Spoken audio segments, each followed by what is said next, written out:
You have the Samsung Galaxy, this is the Z Fold4, and you need to factory reset, hard reset, clean and wipe. Let's get started.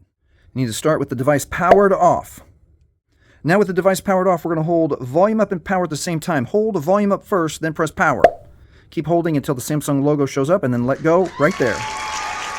In just a few seconds, it's going to bring up the Android recovery menu. At the Android recovery menu, use the volume keys to scroll down to wipe data factory reset right there, and pause the video and read that very important message. Okay, moving on, we're going to press power for OK.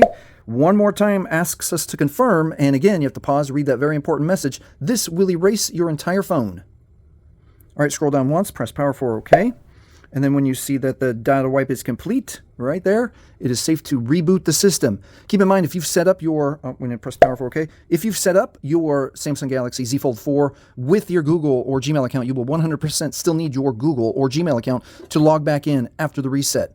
If this has helped you, please like, please subscribe. Thank you for watching. Hey, and if you need to look at lowering your cell phone bill to maybe as low as $15 a month, watch this video next.